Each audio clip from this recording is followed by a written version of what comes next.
Ouais, de vous adresser à cette jeunesse Peul, laquelle ce besoin qui va se manifester par la création d'une télévision, on va en parler vers la fin si vous permettez. Okay. Mais vous avez tenu des propos à cette union, à cette installation-là.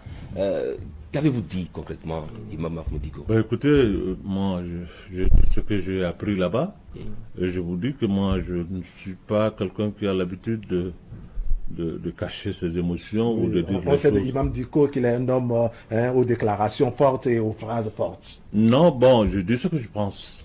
Effectivement, lors de cette cérémonie, il y a eu la présence de certains responsables gouvernementaux, politiques, qui ont fait des déclarations. Moi, je ne sais pas qui était qui, mais ce que j'ai appris là-bas sur place, c'est que j'ai repris d'ailleurs, que j'ai dit, séance tenante. L'on nous a dit là-bas que le président béninois est quelqu'un qui écoute beaucoup, qui parle peu, mais qui agit. J'ai dit, mais si tel est le cas, l'Afrique a besoin d'un tel président. Et aujourd'hui, nous avons besoin des hommes politiques qui parlent peu, qui écoutent beaucoup, mais qui agissent. Ça, voilà ce que j'ai dit. Et ça, je l'ai dit, c'est pas parce que j'ai rencontré le président Talon. Non. Je veux le dire très franchement, parce que j'ai appris des choses que je ne... Enfin, je respecte beaucoup ceux qui l'ont dit, je respecte leur opinion. C'est des gens aussi pour lesquels j'ai beaucoup de sympathie, pour la justesse de cause que nous partageons. Mais je pense réellement que notre lutte doit être sous-tendue par la vérité. Et ce que j'ai appris, qui m'a quand même surpris, c'est de dire que j'ai rencontré le président Talon, qu'on est en train de faire je ne sais quoi. Ben, je préfère vraiment le dire très franchement. Je suis vraiment désolé de dire que ça n'a jamais été le cas. Je vais vous dire quelque chose concernant les Français, et je le dirai aujourd'hui. Depuis le changement au Mali, que c'était le 18 août 2020, jusqu'à aujourd'hui, à l'heure où je vous parle, je n'ai jamais rencontré un responsable français. Aucun.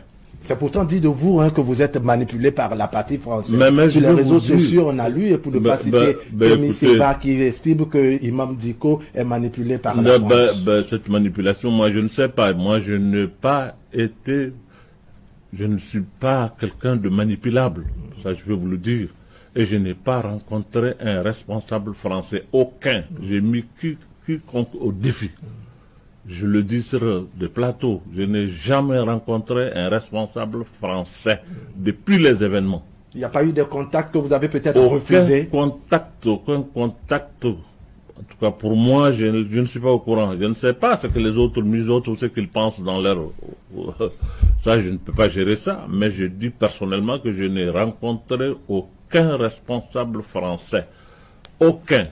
Officiel ou officieuse, non. Je peux le dire, je l'affirme. Mais le président Talon, je ne le connais pas. Je ne le connais pas, je pense aussi qu'il ne me connaît pas, peut-être à travers les médias. Je ne l'ai jamais rencontré, je ne lui ai jamais parlé. Jamais de ma vie. Jusqu'au là où je suis en train de vous parler, je ne l'ai pas parlé. Est-ce que finalement l'imam Dicko n'est pas incompris?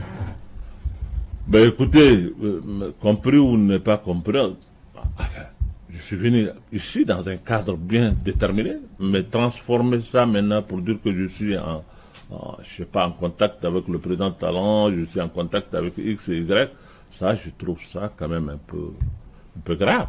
Est-ce que votre statut aujourd'hui de leader religieux, de quelqu'un qui prend une part active dans le développement de son pays, est-ce que ça ne fait pas de vous quelqu'un vers qui les politiques convergent?